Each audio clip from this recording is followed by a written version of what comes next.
ಯಾರಾದರೂ ಮುಖ್ಯಮಂತ್ರಿನ ಮುಟ್ಟಿದ್ರೆ ಯಾರು ಸುಮ್ಮನೆ ಇರೋಕ್ಕಾಯ್ತದ? ಮುಖ್ಯಮಂತ್ರಿ ಮುಟ್ಟಿದ್ರೆ ಏನಾಯ್ತದೆ? ಪೊಲೀಸರು ಇರ್ತಾರೆ, ಕೇಸ್ ಹಾಕ್ತಾರೆ ಅಲ್ವಾ? ಹಂಗಾಗಿ ಆ ಅರ್ಥದಲ್ಲಿ ಅವ್ರು ಏನೋ ಮಾತಾಡಿರ್ಬೋದು. ಸಿದ್ದರಾಮಯ್ಯನವರು ಒಬ್ಬ ಅನುಭವಿ ರಾಜಕಾರಣಿಗಳಿದ್ದಾರೆ,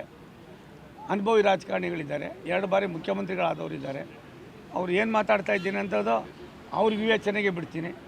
ಅದರ ದುಷ್ಪರಿಣಾಮ ಏನು ಅನ್ನೋದಕ್ಕಿಂತ ಹೆಚ್ಚಾಗಿ ಸಾಮಾನ್ಯ ಜನರಲ್ಲಿ ಇರ್ತಕ್ಕಂಥ ಭಾವನೆಗಳಿಗೆ ನಾವು ತದ್ವಿರುದ್ಧವಾಗಿ ಮಾತನಾಡೋದು ಎಷ್ಟು ಮಟ್ಟಿಗೆ ಸಮಂಜಸ ಅಂತ ಅವರೇ ತೀರ್ಮಾನ ಮಾಡ್ಕೋಬೇಕು.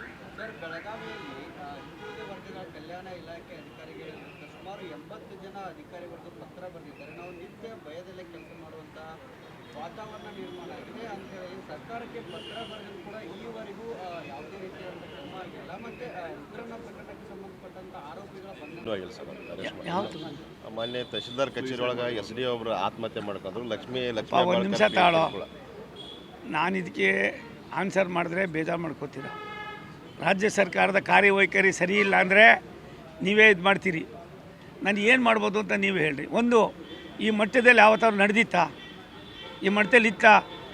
ಮುಖ್ಯಮಂತ್ರಿಗಳು ಏನು ಹೇಳ್ತಾರಲ್ಲ, ನಾನು ಮುಟ್ಟಿದ್ರೆ ಅಂತ ಅಂತಾರಲ್ಲ, ಅಂಥವ್ರು ನಿಮ್ಮನ್ನು ಯಾರು ಮುಟ್ಟೋದು ಬೇಡ, ಇವನು ಸ್ವಲ್ಪ ನೀವೇ ಮುಟ್ಟಿ ಸ್ವಾಮಿ ಇಂಥ ಅಲ್ವಾ ಹೇಳಿ ನೀವೇನೆ ಅಧಿಕಾರಿ ಅಲ್ಲ. ಇವೆಲ್ಲವೂ ಕೂಡ ಮುಖ್ಯಮಂತ್ರಿಗಳು ಯೋಚನೆ ಮಾಡಬೇಕು.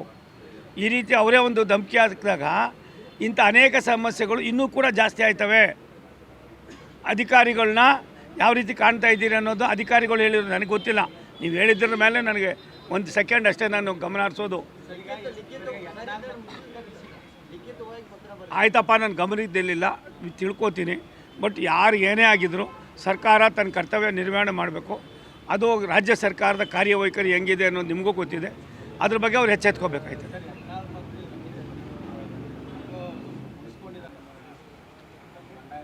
ಅಪ್ಪ ನೋಡ್ರಿ, ಎಲ್ಲ ಸಖ್ಯ ಅಂತ ಆಗ್ತಾಯಿದೆಯಪ್ಪ. ಇನ್ನೊಂದು 23ನೇ ತಾರೀಕು ಆದಮೇಲೆ ಭಾರತೀಯ ಜನತಾ ಪಕ್ಷ ಯಾವ ಪೀಕ್ ಹೋಗ್ತದೆ ಅಂತ ನೀವೇ ನೋಡಿರಿ. ಬನ್ನಿ, ಸಾಯಂಕಾಲ ಸಿಗ್ತೀನಿ, ಬನ್ನಿ ಪ್ಲೀಸ್, ದಯವಿಟ್ಟು ಬನ್ನಿ.